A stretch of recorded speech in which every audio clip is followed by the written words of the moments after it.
Good evening. My name is Doug Ruffin of Jet Set Entertainment. It was believed to be the most powerful and influential community organization in the city of Buffalo, New York. It was an organization that was established in the height of both the civil rights and Black Power movements under the influence of Saul Alinsky, a former organizer in the labor movement, who dedicated his life to teaching communities how to effectively organize, to fight the system and win. In this program, we will examine the history of this community organization through its rise and fall. There is no guarantee that the whole story will be told.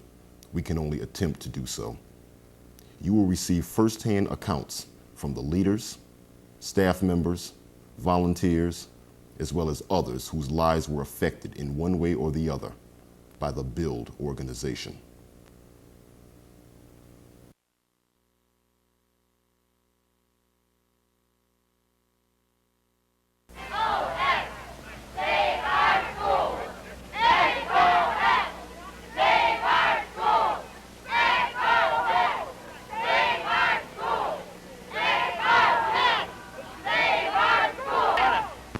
We should allow our children to be bused. We are still free Americans, and this uniform I wear should prove it. I think this proves that the parents and the taxpayers want the schools left the way they are as a neighborhood school system. We feel that quality education can only be gained by complete, full integration of the schools. I'm glad to be marching this morning. I have 8 children in school.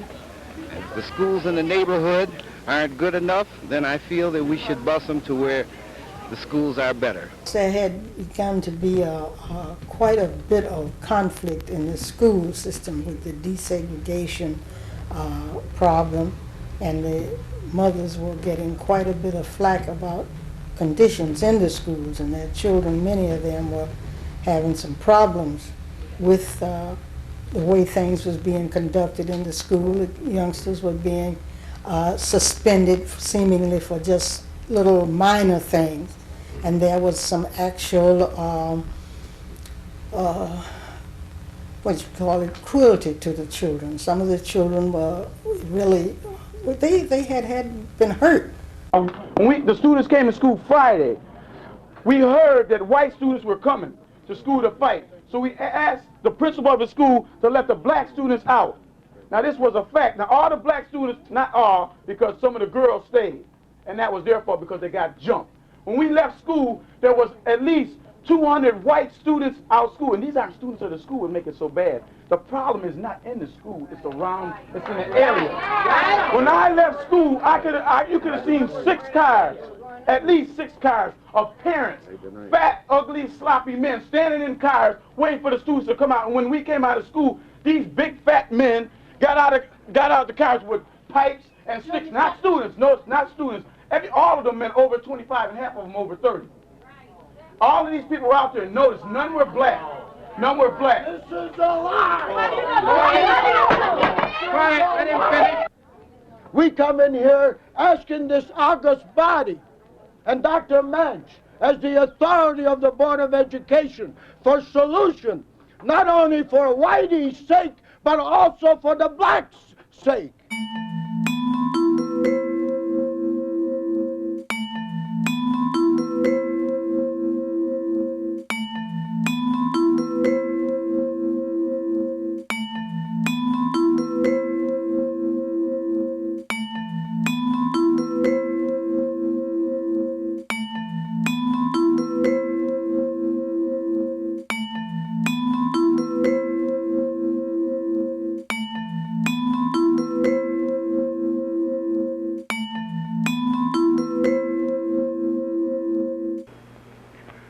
The term neighborhood school has become prominent in this discussion. The Woodlawn Junior High School was no doubt built on its present site with the idea in mind that the Negro students could be contained in that area. The proponents of this idea had no idea, that when the time for drawing the boundaries arrived, a social revolution would be in effect. It is no longer fashionable or desirable to exclude the Negro from the mainstream of American life. If, as Americans, we are to practice democracy and to train the young people for democracy, we will have to correct some of the injustices which have been inflicted upon the American Negro. We are not proposing to move any children from the predominantly white areas of the city into the core or Negro areas of the city. The proposal is to move children beginning in September 1967 who are in the 6th, 7th, and 8th grades from the core area schools into periphery schools and the schools around the periphery of the city where there is room. And that the proposal further indicates that great care must be taken in moving them into schools in such a way that our practices will be educationally sound. WOODLAWN Junior High School, I remember going there when they invited us over. Of course, my children at that time were past the age of going there, but I had grandchildren coming along. And we went there to see how when they opened the school for, the students to start coming in. And we noticed, one of the things that I noticed was that they did not have any of our people working in the library. And they was telling me, when I asked, they were saying that the persons that was working in the library had to have so much experience and everything. And I saw that there was about a 16 or 17-year-old young a Caucasian girl working there. And I said, I know she haven't had that experience that you were talking about. So we had to pay attention to what was going on in the school, and we were going to get some of the same thing. These persons were in authority, and they were, doing, and they were not, one of the things is they did not allow any of the white children from the west side to come to WOODLAWN. Yet they said that was a district, but we had young black people. My children went to 17 across a main street to 17. But these kids were just living right in on Oxford and Linwood and all of those streets in there that were still white. But they didn't let those kids come over here. They said that was out of that district. We had young black kids going to 16 from over on, all of the kids on that side of Michigan Avenue were having to go to 16.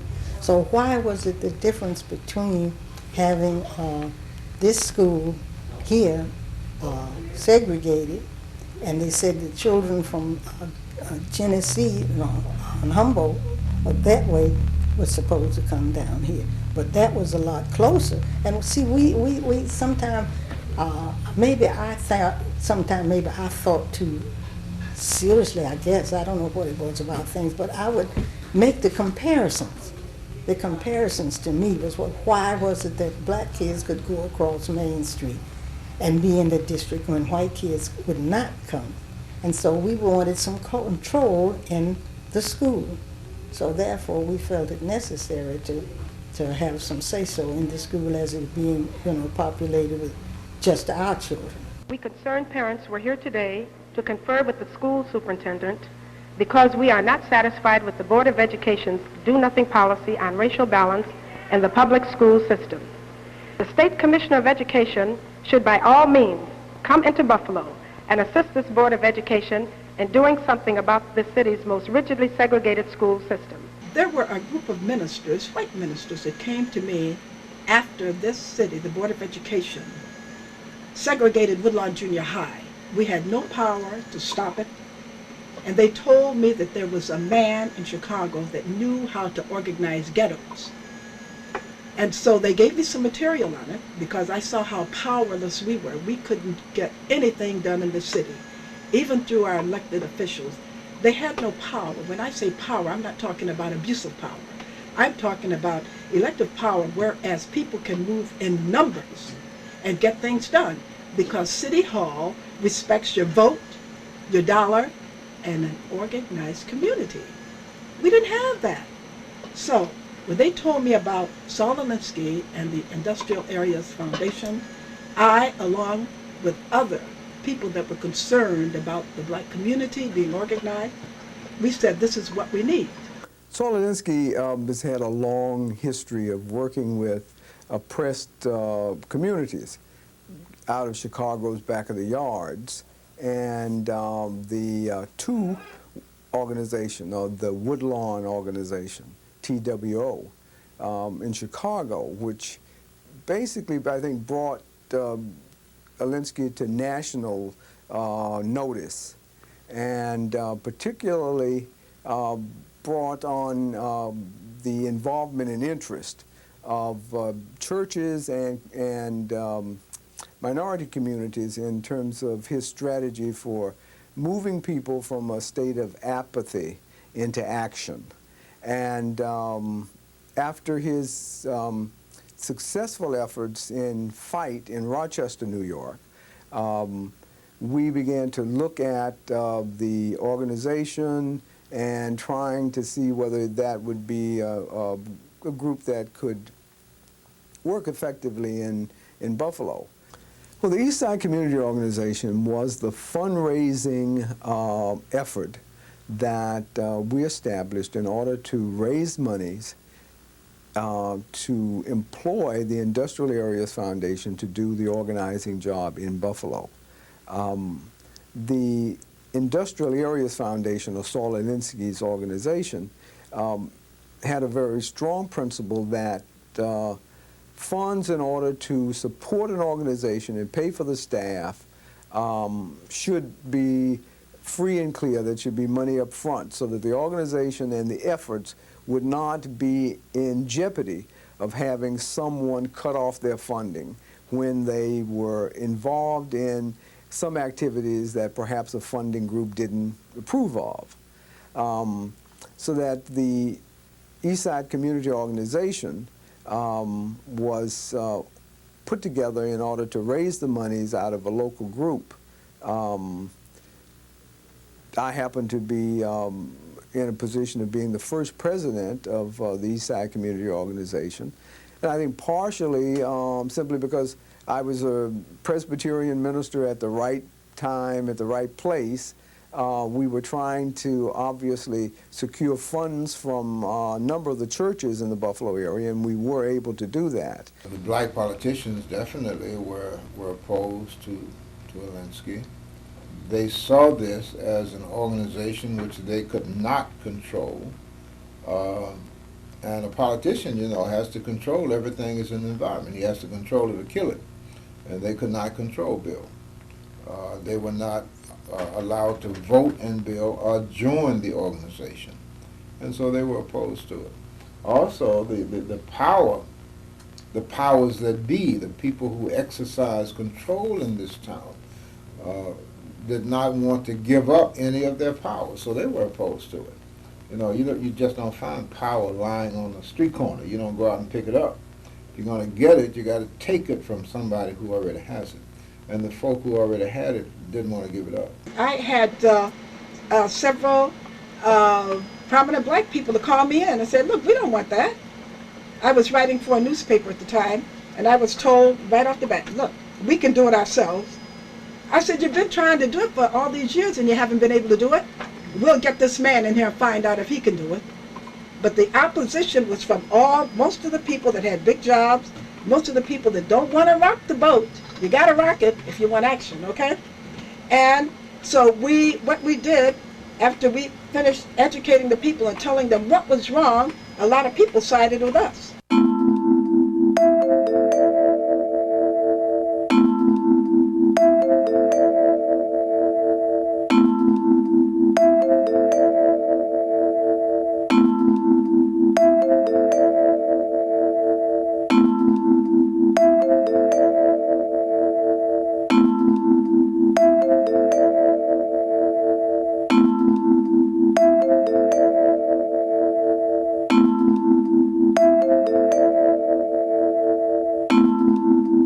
Believe me when I tell you, it was something, some of us even sat down and cried. We never believed that it could happen here in Buffalo. And it did happen. So now people know it works, but you have to have people that are dedicated. There are a lot of people that come around that offer lip service. When they get what they want, they're gone. But there's always a remnant around that wants to see justice done. And this is what we worked with. And we did a lot of things. When I look back on it, I'm so glad that I was a part of the group that came in that could really do this thing. There was a lot of flack about, we don't need a white man coming into our area telling us what to do. It wasn't a white man, it was a man with a plan. Saul Alinsky did it with Back of the Yards in Chicago. He organized the Irish. The Germans are organized, the Irish are organized. All ethnic groups have that power to get organized. It's a power that engulfs us into the mainstream.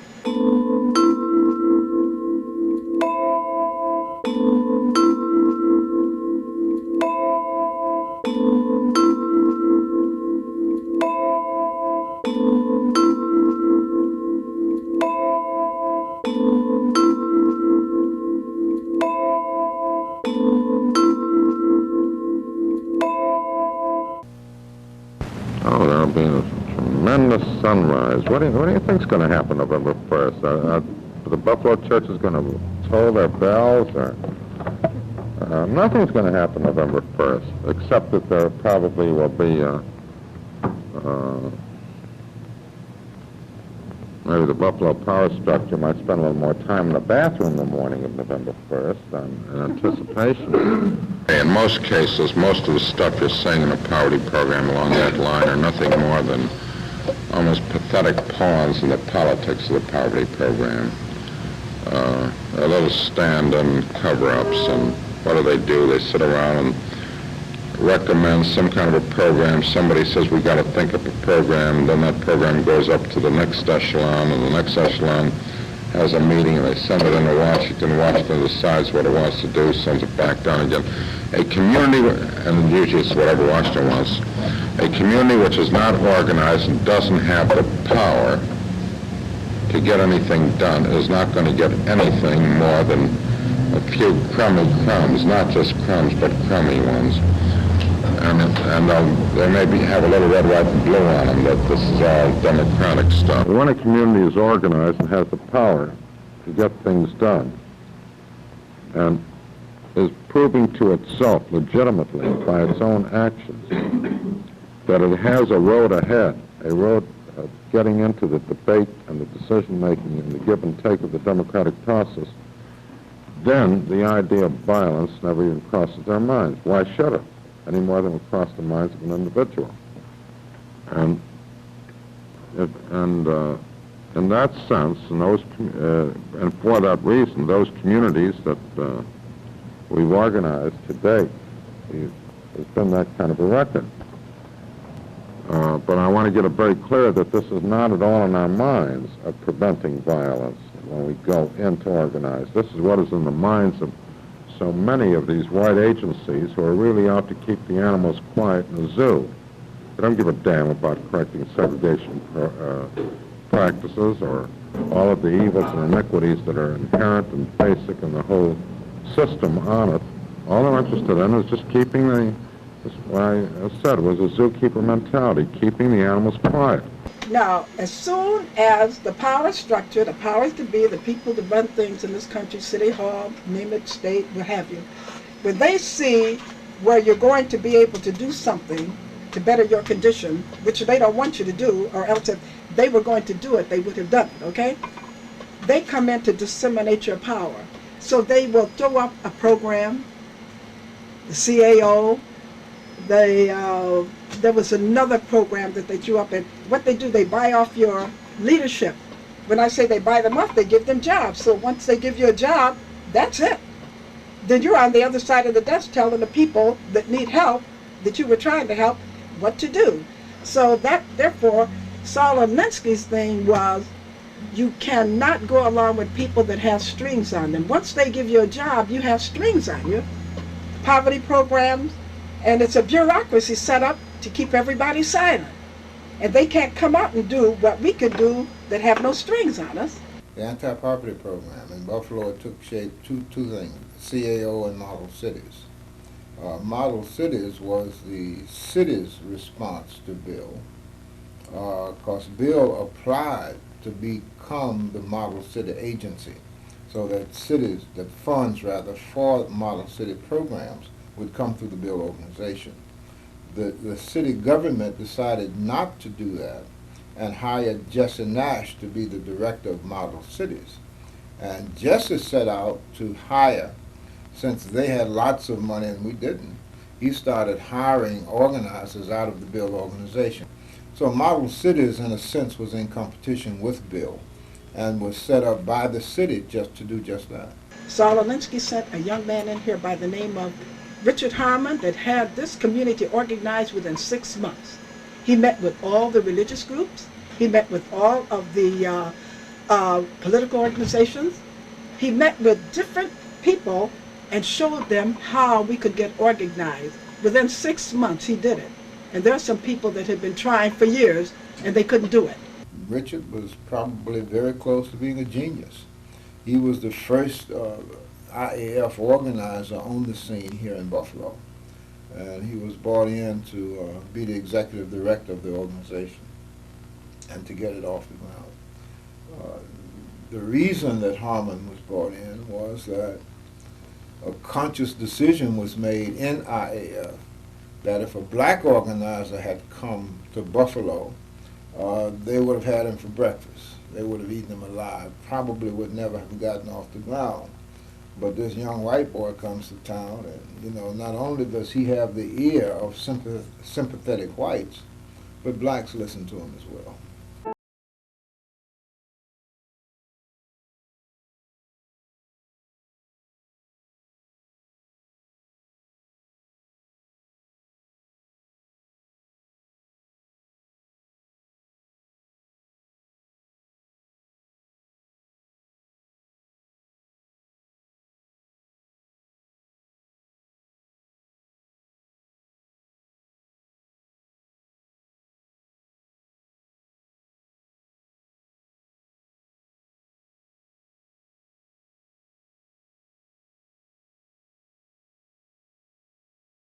The name B.U.I.L.D was officially created.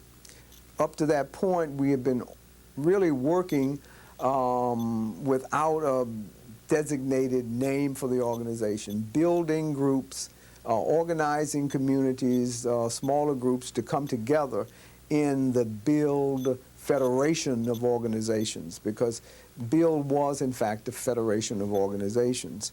There had been a lot of work put into bringing the people together, and it was just a broad section. You know, there's no real unorganized community. And our community was organized, but it was into various groups, and bringing all those groups together. And the time that it took, and then seeing it all come to fruition at that first convention was exciting. It was awesome. And usually I don't use that word except with reference to God, is that seeing all the people and the microphones and the people expressing views about their concerns, and it was beautiful. I thought the convention was very well attended, and we had aroused enough enthusiasm so that people would come and take a part in the processes that we were initiating. We had an overflow crowd, and the people were really enthusiastic about what we were trying to do, and indicated at that convention that they wanted to be a part of what B.U.I.L.D was all about. They wanted to improve the community. They wanted to improve the school system. They wanted better housing. They wanted apprenticeship jobs. They wanted a part of what really is the better American life.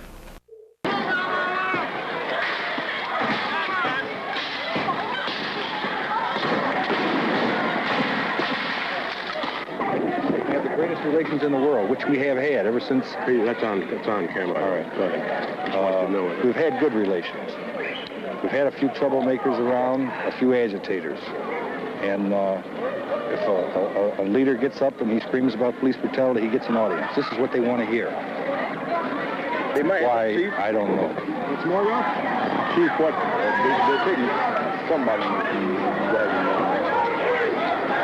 Yeah, we better get on here. We are not for violence. If you notice the conditions down there, and you saw all of these injustices just compounded and heaped upon each other, The fact is that this is the job to be done, and riots become incidental on the thing. The important thing is to correct these conditions and not to just put in some kind of a move like throwing bones to animals, to keep them quiet on it. And I remember the riots very, very vividly. Okay, at one point I was afraid for my life. All right, it wasn't the easiest responsibility being the head of Bill. It was not. In fact, when I look back on it, it was a dangerous position. A dangerous position, a life-threatening position. In fact, my family, my wife particularly, asked me to leave it be. But because I wanted to see things move forward, I couldn't let it be. I wanted it to move forward. I wanted progress. And in order to have progress, there has to be sacrifice.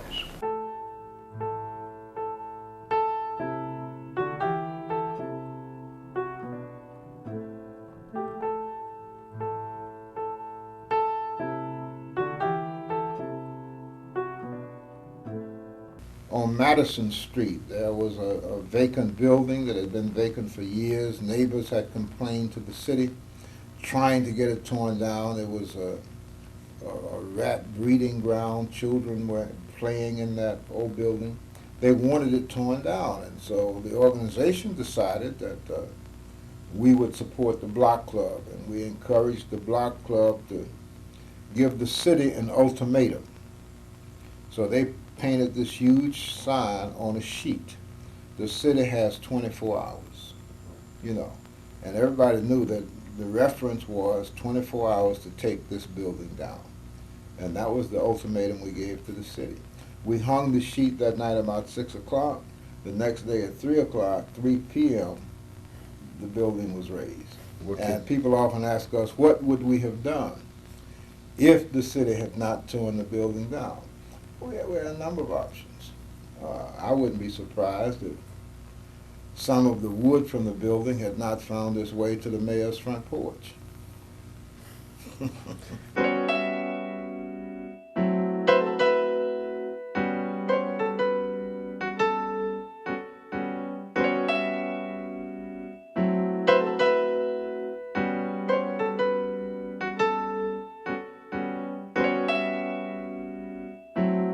Jones Rich Milk Company has entered into a mutual agreement with B.U.I.L.D relative to the future job applicants to be submitted to the company by Buffalo's Negro Action Organization.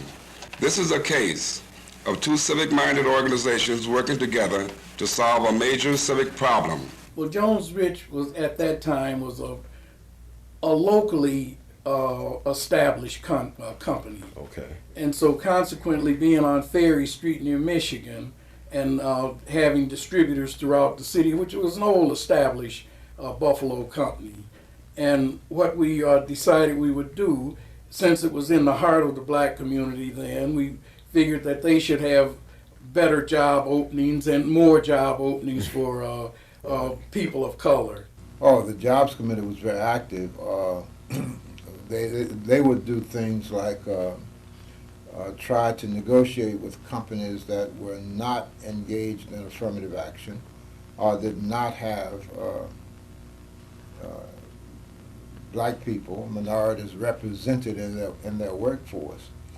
One organization that they dealt with was the Buffalo Electric Company, I believe. That company had a contract in excess of $20 million with the county and had 500-600 employees maybe. Absolutely no black people working for them. So the Jobs Committee went down to meet with the president of the company, and he was not there. And they said that he was out of town. And so the Jobs Committee kind of just spread out through the office and wreaked havoc. They interviewed some of the secretaries. You know, we pretended to know what, not to know what typewriters were. Somebody was talking to one of the secretaries and said, what's this? He said, well, it's a typewriter, but it doesn't work. She had unplugged it. So he picked it up and said, if it doesn't work, we need to get rid of it. And he was about to throw it out the window. And she said, it works, it works, it works. And I believe Mrs. Beale went into the guy's office, and he had a tiger, a real tiger skin hanging on his wall, the head and the skin. And somebody pulled the tiger skin down and stuck a bill pen in his butt. It took demonstrations. We had to demonstrate. We had marches. We had to oscillate, had to embarrass them into understanding that blacks and African Americans and Hispanics and others, you know, they had a vital role to play in this community. They were a part of this community, and they deserved the jobs and things that were being made available. So it was really a chore in dealing with them. And personally, I sat in on many of the negotiations. As a consequence, I've seen racism and all its evilness in the eyes. And as a result, we had to work out some kind of arrangements only after we were able to get them to understand that we were serious about change having to take place. And this took not 1 year, but some years. And it came slow. And so as a result of our discussions with some of these companies, we were able to establish management training programs. We opened the doors for employment opportunities, which we were able to refer and have people placed into. By this time, an inner conflict in B.U.I.L.D had taken place concerning Clark Eaton, who had not only been an outspoken community leader through the city's local chapter of CORE, but he had also been one of the people instrumental in bringing Saul Alinsky and the Industrial Areas Foundation to the east side of Buffalo. Now he began to question their methods. As things progressed, once they came in here, I got a different feel, because when the organizers came in here, Dick Harmon, Will Brown, Reverend Will Brown presently, it was a situation where I resented them trying to divide our community. They had the B.U.I.L.D group, once it was established, fighting the CAO, fighting ODC, and I constantly would try to remind them of the fact that in our community, the enemy lied the other side of Main Street. That's the way I presented it, as being the whites. And we shouldn't be fighting among ourselves. But B.U.I.L.D came in here, and they did bring division within the community. That was their premise in which they operate from, on conflict. And the conflict was fine to have it with the folks who are your enemy, but let's not have it in our own community. And so, over a period of time, I became the enemy of B.U.I.L.D, because virtually, in fact, they weren't here to solidify our community. They brought more dissension and resentment and anger than it was needed. Many times I've gone to meetings, and I'll give you as an example. It would be said or planned in a meeting that we would have a delegation to go, for instance, I'll use AM&As, to see to it that we got more minorities employed at AM&As. We would go there, sit down with the personnel manager, and naturally the world would know we were coming, but we got there. When we get there, we would sit down with him, or a delegation would go in there into his office. In turn, he would say, all I want you to do is bring me qualified people, and we'll work with you. No hesitation, no qualms, no nothing. You know, willing to work. The group would go back to our meetings, and they would start telling lies about what was said in the meeting. And I would speak up and say, they didn't go that way. All they wanted was to give them the qualified people, and people who were trustworthy and the likes, and let's go with it. That's why I say many times I fought the organization, some of the organizers, because they were trying to keep the conflict and confusion going. Could you explain the reason why you had left the B.U.I.L.D organization? When I got ready to leave B.U.I.L.D, I had, like I said before, I had gone back to school and tried to improve myself educationally wise. And I furthered my education. Then I was ready to leave the steel plant. I was working at the plant at the time, Republic Steel. And I applied for a job in City Hall in the humiliation department, civil service. I took the exam, I qualified, I became a field rep for the humiliation department. I went back to the community group, and I told them, I said, the B.U.I.L.D organization, I'm leaving Republic Steel, I'm going on to city government. And at that time, it was a cardinal sin to work in government. The first thing people would say to you, you working for the white establishment. So I went back, as a courtesy to the community and the folks I had worked with over the years, I stayed them. I'd like to go. And in one of the meetings, I made public notice the fact I was leaving, going to government. And I felt I left with their blessings. The next thing I know, Hetty, Pasco, and a few other folks writing an article in the paper about me about I've turned on the community. I never forgot that. I went to the community and explained why I was leaving. I was bettering myself in life. And God did bless me to where I can go into an organization until I became manpower director. And in turn, I was able to help employ many of the folks and to get them off of welfare and life. And today, a lot of the folks have upgraded themselves, done better in life, and left the city. And their children left the city because they were able to better their condition in life. To me, that was more than anything, and God had given me an opportunity to do this. But I was being ridiculed by my own community for doing it. Bill Gator was a very good example of what Saul Alinsky told us would happen once your community gets organized. To give you an example, whenever people from City Hall pick your leaders, a professional person, or when they pick your leaders, that means they can control them. But Saul Alinsky's theory, and it was a great theory, you get organized, get all these groups together, and the leadership will come out of the organizations. And usually it's a grassroots person that has never had a choice to be in on policy making and what have you, to have any type of power at all. And Bill Gator came out of the group, and he did such a terrific job, being courageous. He wasn't afraid of the system. He parked his bus one time and got off the bus and saw us, picketing Woodlawn Junior High, because we knew that that school would go down like all the rest of them in the black community, where the standards would be lowered, okay?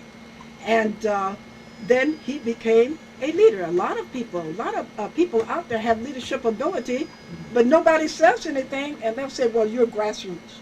I was even asked one time, who do you represent? I said, you know who I represent? All these people, all the black people, all the black children that are being denied a good education, decent housing. That's who I represent, okay? And that was the end of that, because if you don't say anything, nothing happens. But Bill Gator did such a terrific job. I have to give him a lot of credit, because this is what happens with people. There are a lot of people around with good potential, but they're stymied because the system picks who they want to pick for you. So Bill didn't let that, we didn't let that happen. The B.U.I.L.D organization picked their own leaders. Well, it was an exciting time for me, nervous time for me. I hadn't been in the organization too long. Matter of fact, a little less than a year. And to be, about to get elected president of this organization, which was really on its way up.